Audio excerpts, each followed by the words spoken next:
I've heard a lot about the like on Instagram in particular. Who knows why it's been serving me up on the algorithm, uh, Mhm. because I'm not looking to buy or sell a house, but um, commissions. This is a big lawsuit, and I like this story because it highlights the role of plaintiff attorneys and tort lawyers in Your terms of favorite. the gaps that exactly they fill within our sort of regulatory systems or our our policing systems, and even within the context of antitrust, which is, I know, one of the reasons why you liked it. All right, so tell us how this story developed and what it's about here. Well, I mean, yeah, you have to go back to the Sherman Act. The Sherman Act of 1890 has a role for a private right of action. So private attorneys general all over the country can say, hey, there's monopoly power being used, there's price fixing going on, And and we're going to it's sue. not literally private attorney generals. It is Well, that's lawyers, the that's a nickname for it. right? Yes, yes, But it's plaintiff lawyers or trial lawyers who are representing a class essentially of people who have been that's correct. dealt this. Go ahead. Sorry. That's correct. And so in this case, since the 1990s, the standard commission on real estate sales has been 6%. And that's usually split between the buyer and the seller's agents. Paid for Um, by the seller. Paid for by the seller, but also kind of paid for by the buyer. And I mean, I'm sure if for a lot of your audience, I mean, for a lot of people out there, just thinking about buying a house is enough of a dream. Should I be worried about the 6% commission, right? But you should, because it also affects the price of housing, in my view. The percentage is a percentage of the sale. The 6% is a percentage of the sale price. In other words, the more that prices of housing go up, the more money that your real estate agents make. And the real estate agents are the ones who guide you on how much to offer for a house. They guide you on how much to list the house at. So they are self-interested, right, to increase those offers and increase those list prices because it literally affects how much money they make on each sale. Well, I mean, And and yeah, let me just ask, or just really quickly, David, does it affect, because there are brokers and real estate agents when it comes to rentals as well. Like here in New York City, they can charge, and I know this is probably more city based, but they can charge anywhere from 8 to 10% of your entire lease as a broker's fee when they just like give you the lockbox code and say, go see the apartment yourself. This could maybe have a chilling effect on some of those other exploitative practices potentially. I don't know about that. Okay. I don't think so. Yep, I damn it. don't have enough. I don't really have enough information Okay. to make a determination on that. But what I can tell you is, in real estate, the issue is that the National Association of Realtors and a bunch of large brokers have set up these conditions that mandate the 6% commission. And one way they do it is they control what is called the multiple listing service, or the MLS. And if you're on Zillow, if you're on Redfin, and you're looking for houses, which, used to be the province of the buyer's agent. Only the buyer's agent had, the listings of what the houses were. Now everybody has it because of these websites. So like, why do we need a buyer's agent is the question. But the only way that you can get your house on the MLS as a seller is if the agent stipulates specifically that how much of a commission they're going to give the buyer's agent. So this is collusion, right? This is the seller's agent saying, I will give you part of my fee, and that is the condition for which I will list this home so everybody can see it. And so the seller's agent has to do that. The buyer's agent then knows, okay, this house is listed, which means I know what amount of money I'm getting. A house that's unlisted, that's a for sale by owner, for example, I don't know how much I'm getting. So the buyer's agent can steer their customers away from homes where they get a smaller fee for that price. And so this has been in place for a long, long time. And finally, some plaintiffs' lawyers put together a class in Missouri that said this is an illegal price fixing conspiracy. And they won the case. And they won the case with an insane verdict that was given by a jury of $1.8 billion. And that was just for sellers of homes in Missouri, right? This is not the whole country. $1.8 billion. And because it's an antitrust case, you can triple the damages. So the judge could put that at $5.4 billion just for Missouri. This ended up, that verdict came out last year. It ended up spurring a bunch of copycat cases. The National Association of Realtors was on the hook for tens of billions of dollars, which they don't have. And so what they did was they settled this case just last Friday for, I think, $418 million.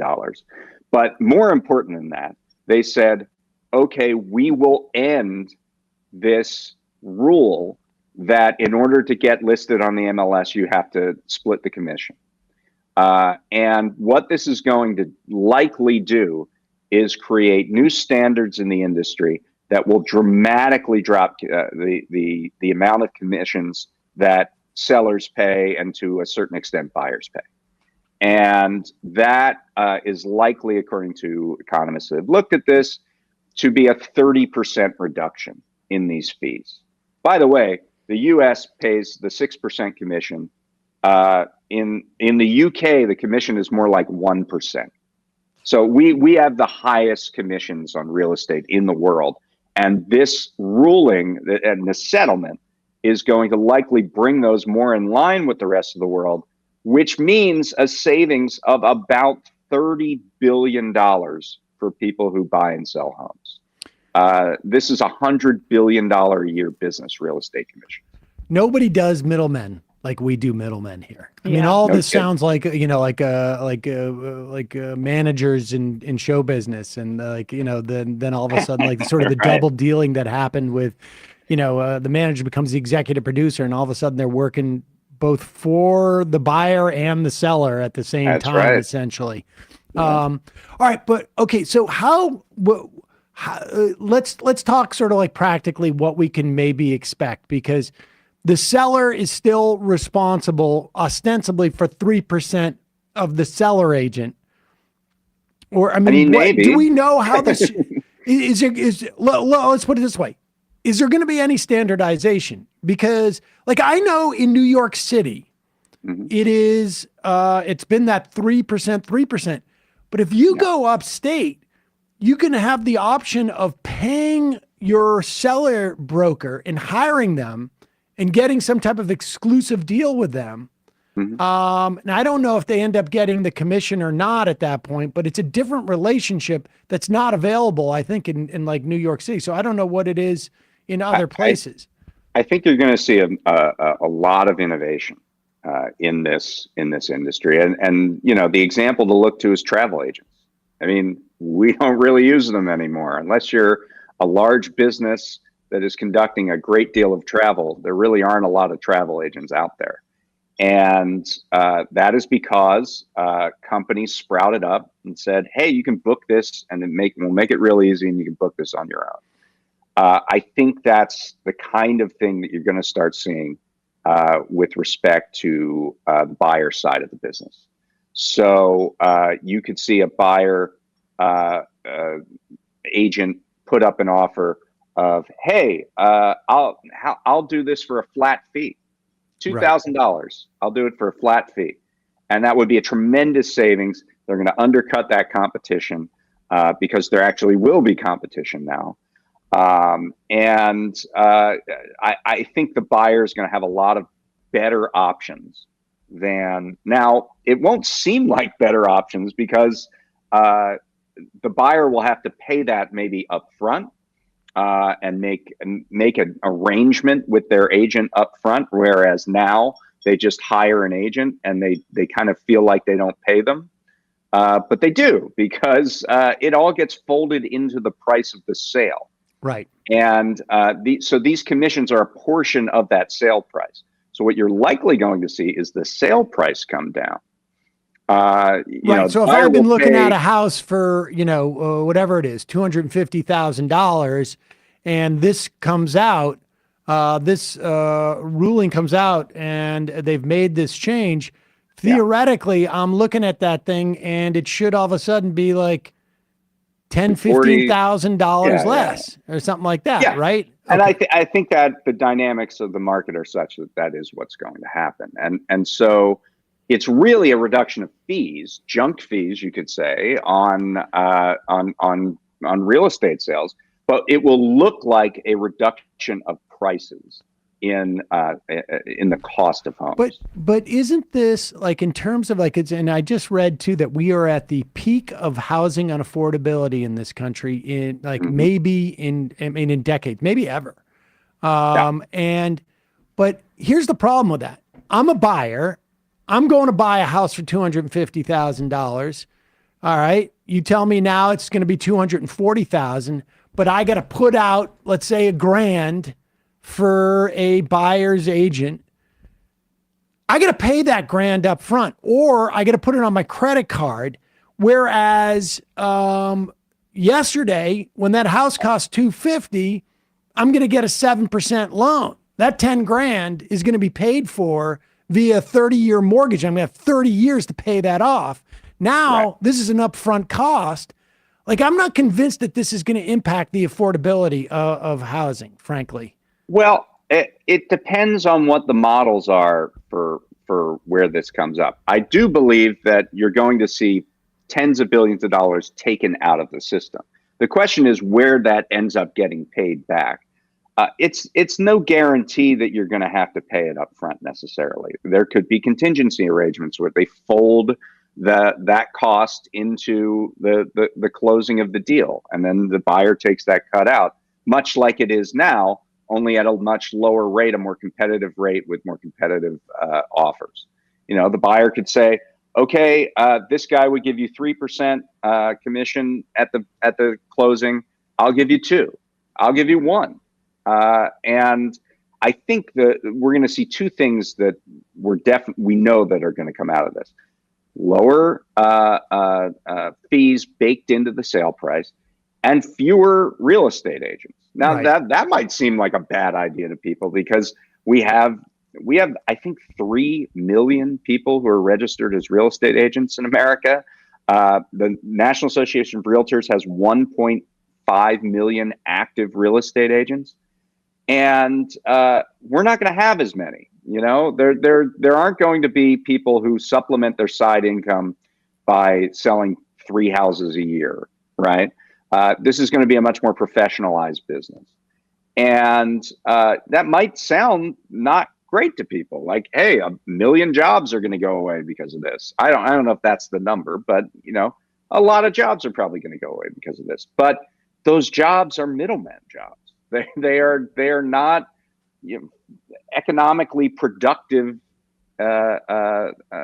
things in the economy. I don't think that we should, for the sake of job creation, maintain middlemen that skim off the top of people in the economy. I would add one more benefit to that too. The fewer people who are making money off of these transactions around housing, the easier it's going to be long-term or even midterm to reduce the cost of housing. I mean, it's just the bottom line. Like, it's the same sort of theory. True.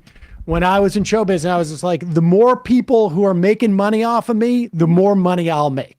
And that's just sort of like what, if I knew I had an agent and a lawyer and this, and they're all getting a percentage, they're all going to jack up my price that it costs for me to get hired. And I'm going to make more money. It's not only true in that capacity, but it's also true if you think about the sort of political economy of this. So the National Association of Realtors is a very powerful lobbyist. If there are housing affordability bills in Congress, they are not necessarily in the interest of the National Association of Realtors. They will work against them. If the National Association of Realtors essentially disintegrates as an organization, which it's certainly going to weaken in terms of its power and influence, that's probably a good thing for housing affordability down the road. 100%. 100%. You have just, and that's why it was so great about these plaintiffs' attorneys going and doing this, because the National Association of Realtors, I think you mentioned this in your piece, they can't go and lobby these lawyers and say like, hey, you shouldn't do this. Here's some, we're going to wine and dine you. No, the lawyers are going to be like, no, we're doing this. And that's it. They're not, they're not some congressman or something like that who sits on whatever it is committee that would oversee this. And it's also great to see how much of the renewed antitrust that's in the air in terms of the government do you think influenced the perspective of these? Like, is it, because I know it's impacting judges, right? Like, judges are hearing more of these cases. They're having to read into it more. They're educating themselves in a way that they hadn't educated themselves for decades because of the prevailing sort of like perspective on antitrust in this country. Do you think plaintiff attorneys are doing that too? I mean, this case came out in 2019. This initial case was, during the Trump administration, before this sort of renaissance took root. It's actually kind of an old school antitrust case, right? This is about price fixing.